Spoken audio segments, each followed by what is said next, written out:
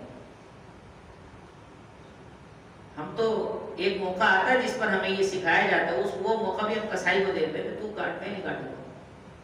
قربانی کے موقع پر یہ کیوں رکھا گیا؟ اس کا ایک مقصد قربانی کا یہ بھی ہے کہ خون کی ہولی کھیلے، جب وہ کافروں کا خون نکلتے ہوئے دیکھے نا، اس کے دل میں رحم نہیں آئے، اس لیے کہ کافر اس کا دشمن نہیں، اللہ کا دشمن ہے. بولے ٹیررزم پہ تقریر ہو رہی ہے، وہ ٹیررزم نہیں ہے جو فلسطین میں ہو رہا ہے. یہ ٹیررزم نہیں ہے. ان کے گھروں پر بمباری کی جا رہی ہے، ٹیررزم نہیں ہے. اس میں رہتے ہوئے بچے، بڑے، بوڑھے، جوان، وہاں پر ان کے اپنے اینیمل جو پیٹس گھر میں پالتے ہیں وہ تک مر رہے ہیں، اس کا خیال نہیں آ رہا. وہ بربریت نہیں ہے، وہ وحشیانہ ظلم و ستم نہیں ہے. ان فلسطینی مسلمانوں کی نسل کشی کر رہے ہیں، اس کو نسل کو ہی ختم کر رہے ہیں، بچوں کو مار رہے ہیں، بچیوں کو مار رہے ہیں تاکہ نسل ہی پیدا نہ ہو. اللہ تبارک و تعالیٰ تو ہمیشہ آباد رہنے کے لیے فلسطین کو پیدا فرمایا ہے. شام فلسطین ہمیشہ آباد رہیں گے، ہمیشہ آباد. کچھ بھی کر لیں، بھلے سے ہم اپنے فلسطینی بھائیوں کی مدد کریں نہ کریں، اور ان کا ایمان ایسا پختہ ہے کہ ان کے ایمان کی تو رسول اللہ نے تعریف بیان فرمائی ہے. سارے اہل زمین کے ایمان کو فلسطین اور شام کے مسلمانوں کے ایمان کے ساتھ ملایا جائے تو ان کا ایمان سارے مسلمانوں پر غالب آئے گا. دیکھنے میں یہ لگتا ہے ان کی داڑیاں نہیں ہیں، مگر دیکھیں ان کا اللہ تعالیٰ کے ساتھ وابستہ تعلق، رابطہ کیسا ہے. وہ رب تعالیٰ کے سامنے یا رب رضیت ارضیت بنا، یا اللہ یہ میں نے اپنا بچہ، اپنے بچی تیرے نام پہ قربان کر دی، تو راضی ہو گیا. ان کے ایسے جذبے ہیں. ہم تو اپنا تو جان تو بڑی دور کی بات ہے، مال بھی بڑی دور کی بات ہے، وقت تھوڑا سا وقت بھی قربان نہیں کر پاتے. یہ بیان سننے میں بھی لوگ ایسا نہ ہو حکومت کے کارندے آ کر امام صاحب کو اٹھا کے لے جائیں، جو ان کے حمایت کر رہے ہیں ان کو بھی لے جائیں. ہو سکتا ہے ایسا، بالکل ہو سکتا ہے، کیونکہ ہمارے جسم بکے ہوئے ہیں، ہماری حکومتیں بکی ہوئی ہیں، ہم بکے ہوئے ہیں. ہو سکتا ہے ایسا، کوئی مسئلہ نہیں. تو یہ حال یہ ہے کہ ہم اپنے فلسطینی مسلمان بھائیوں کے لیے آواز نہیں اٹھا سکتے، چندہ کلیکٹ نہیں کر سکتے. وہاں پر ان کو اس کی بھی ضرورت ہے نا، کم سے کم جو بات علماء اکرام بار بار کہہ رہے ہیں وہ تو کر لیں گے. جو پیپسی پیتے ہیں وہ اور ان کی مصنوعات ہیں، مشروبات ہیں، اس سے تو اوائڈ کر سکتے ہیں، وہ تو چھوڑ سکتے ہیں.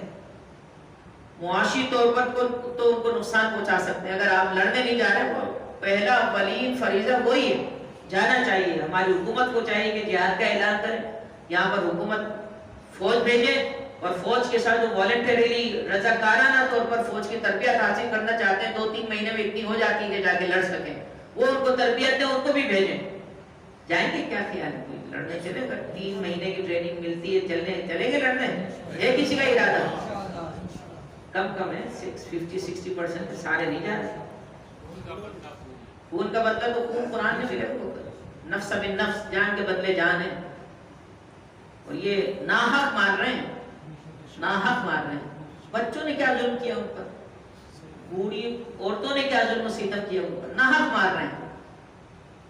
یہ بھی یاد رکھیے، جو نہ لڑنے والا جذبہ ہے نا، نہیں جان جائے تو جائے. جان دی ہوئی اسی کی تھی، حق تو یہ ہے کہ حق ادا نہ ہوا. اپنی جان بھی نہیں ہے نا، یہ جان تو پہلے ہی بیچ چکے ہیں. ہم ابھی بتایا میں نے آپ کو آیت میں، اللہ تعالیٰ نے مومنوں سے ان کے مال اور ان کے جان جنت کے بدلے خرید لیے. ہماری اللہ تعالیٰ سے بات چیت ہو گئی ہے، ڈیل ہو گئی ہماری اللہ سے. جانیں ہماری نہیں ہیں، کس کی ہیں؟ مال ہمارا نہیں ہے، کس کا ہے؟ اس کے بدلے اللہ نے ہمیں کیا دیا؟ جنت دی ہے، جانا ہے وہاں پر۔ اور جو جذبہ جہاد جس میں نہیں ہے، جس میں شوق شہادت نہیں ہے، اگر مر گیا تو منافق کی موت مرا، منافق کی موت مرا۔ اور فی الحال جو مسلمانوں پر ظلم و ستم ہو رہا ہے، یہ ہمارا کام ہے کہ ہم ان کی جس طریقے سے مدد کر سکتے ہیں مدد کریں، مالی طور پر، اخلاقی طور پر، آواز کے ساتھ، اپنے ڈونیشنز، عطیات جو لوگ جمع کر رہے ہیں، جن کو وہاں تک رسائی ہے، قریب میں رسائی ہے، ان کے ساتھ تعاون کریں۔ اور ایک ان فلسطینی مسلمان بھائیوں کے ساتھ تعاون یہ بھی ہے کہ ہم اپنے طور پر جو مصنوعات، پروڈکٹس، ان کے مشروبات ہیں، ان سے بائیکاٹ کریں، وہ چیزیں نہیں خریدیں، وہ چیزیں نہیں، نہ بیچیں، نہ خریدیں، نہ اپنے اسٹور میں رکھیں ہیں تو وہ ڈسٹریبیوٹر کو واپس کر دیں، پیسے اپنے لے لیں واپس۔ جو پاکستانی مصنوعات ہیں، اگر کوالٹی کم ہوگی، پینے میں مزہ نہیں آئے گا، استعمال کرنے میں مزہ نہیں آئے گا، ممکن ہے نا ہے، مگر آپ ان فلسطینی مسلمان بھائیوں کے ظلم و ستم میں شریک نہیں ہوں گے اس طرح جس طرح وہ پروڈکٹس بیچ کر پروفٹ کما رہے ہیں، اور اس پروفٹ کے ذریعے اسلحہ خرید کر مسلمانوں پر بھی بمباری کر رہے ہیں، مسلمانوں کو قتل و فساد کا نشانہ بنا رہے ہیں، اس میں ہم شامل نہیں ہوں گے کم سے کم۔ اور یہ مستقل طور پر رہنا چاہیے، آج کے بعد سے ہم یہ پروڈکٹس استعمال نہ کریں، کبھی بھی بعد میں بھی کریں گے تو فائدہ اسرائیل کو، یہودیوں کو ہی ہوگا، یہودیوں کو، عیسائیوں کو ہی ہوگا۔ ان کی پروڈکٹس ہرگز استعمال نہ کریں، ارادہ بنتا نہیں کریں گے پروڈکٹس استعمال، بس یہ کیا کریں، وہ جو پہلے سے آ گئی ہیں ان کی بنی ہوئی چیزیں موبائلوں میں ادھر ادھر، یہ تو کرنی پڑے گی، مزید نہیں خریدیں ان کی، جو پہلے سے خرید لی اب مزید فائدہ نہیں پہنچائیں، اس کو چھوڑ دیں۔ اور اگر آپ کا اسٹور ہے، شاپ ہے، اس میں یہ چیزیں رکھیں ہی نہیں کہ لوگ آئیں خریدیں اور پھر آپ ان کو فائدہ پہنچائیں۔ جس طریقے سے ان کو نقصان پہنچایا جا سکتا ہے نقصان پہنچایا جائے، معاشی طور پر، اخلاقی طور پر۔ اگر آپ بولنا جانتے ہیں، کہنا جانتے ہیں تو آپ آواز بلند کر کے ان کے خلاف آواز اٹھائیے کہ مسلمانوں پر ظلم و ستم ہو رہا ہے، مسلمان بربریت کا، وحشیت کا شکار ہو رہے ہیں، چھوٹے چھوٹے بچوں کو ناحق قتل کیا جا رہا ہے، بمباری کی جا رہی ہے ان پہ، معاذ اللہ، استغفر اللہ۔ یہ جہاں کہتے ہیں انسانیت کے حقوق، انسانیت کے حقوق ہیں، انہوں نے حقوق انسانیت کی ڈیفینیشن ہی الگ رکھی ہے۔ آپ کانٹ اور ہیوم کی فلسفی پڑھ کے دیکھیں، وہ کہتے ہیں لا الہ الا انسان، انسان خود ہی خدا ہے، انسان کو اجازت ہے وہ جو چاہے وش کرے، خواہش کرے اور اس کو پورا کرے، اپنی خواہش کو پورا کرنے کے لیے اس کو چاہے کسی کو ختم کرنا پڑے، قتل کرنا پڑے، مارنا پڑے، اس کی آبروریزی کرنا پڑے، انسان کی جو خواہش ہے اس کو پورا کرے، یہ کانٹ اور ہیوم کا فلسفہ ہے۔ اور یہی فلسفہ فالو کیا جا رہا ہے جیوز اور کرسچنز کے ساتھ۔ یہ یہی کہتے ہیں کہ انسان کو خواہش کرنے کے لیے چھوڑ دیا گیا، وہ آزاد ہے، جو چاہے جس چیز کی چاہے خواہش کرے، اور اپنی خواہش کو پورا کرنے کے لیے جو طریقہ چاہے استعمال کرے۔ پڑھی ہے آپ نے یہ والی بات؟ کہیں پڑھی ہے؟ کسی نے پڑھی؟ نہیں پڑھی؟ میں بتاؤں، میں نے پڑھی بھی ہے، ہمارے استادوں نے پڑھائی بھی، ڈاکٹر جاوید اکبر انصاری پڑھے، ویسٹرن سویلائزیشن کا بڑا گہرا تعلق، بڑا گہرا مطالعہ ان کا، انہوں نے بتائی یہ بات، باقاعدہ ان کے لکھے ہوئے نوٹس موجود ہیں۔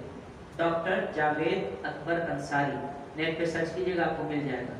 ان کے نزدیک man is free to will, and جو اس کی ول ہے اس کو پورا کرنے کے لیے وہ جو چاہے ذریعہ اور طریقہ استعمال کرے، اس کو اجازت ہے، بالکل۔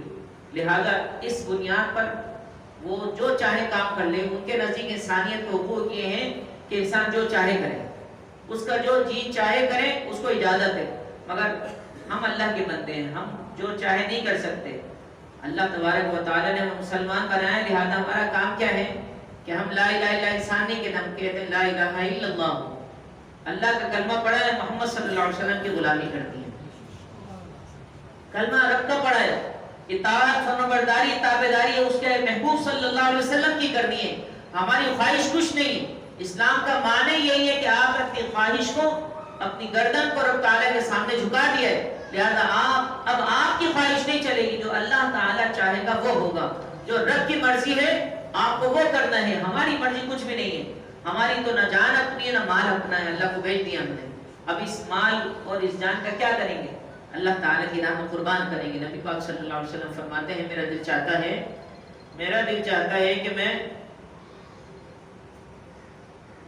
اللہ تبارک و تعالیٰ کی راہ میں قربان کیا جاؤں، پھر مجھے زندہ کیا جائے، پھر شہید کیا جاؤں، پھر رب تبارک و تعالیٰ مجھے زندہ کرے، پھر شہید کر دیا جاؤں، پھر اللہ مجھے زندہ کرے، پھر میں شہید کر دیا جاؤں۔ یہ میری دل کی خواہش ہے۔ لَوَدِدْتُ أَنْ أُقْتَلَ فِي سَبِيلِ اللَّهِ ثُمَّ أُحْيَا ثُمَّ أُقْتَلَ ثُمَّ أُحْيَا، بس اسی طرح زندگی میری تمام ہو جائے کہ اللہ کی راہ میں بار بار میں جان دیتا رہوں، اللہ پھر مجھے زندگی دے، پھر میں جان دوں رب کی بارگاہ میں۔ یہ شوق شہادت حضور پاک صلی اللہ علیہ وسلم بیان فرما رہے ہیں۔ ہم میں اپنے مسلمان بھائیوں کی مدد کرنے کا جذبہ ہی نہیں ہے، لڑنے کو تیار نہیں ہے، جانے کو تیار نہیں ہے۔ اللہ بس ہمیں عمل کی توفیق عنایت فرمائے، جذبہ جہاد نصیب فرمائے، شوق شہادت جہاں جہاں مسلمان اس وقت موجود ہیں جن کو ہماری مدد کی ضرورت ہے، جس حوالے سے بھی جو ہم کر سکتے ہیں ان کے لیے اللہ تعالیٰ میں وہ مدد فراہم کرنے کی توفیق عنایت فرمائے۔ وآخر دعوانا الحمدللہ رب العالمین۔ تمام آگے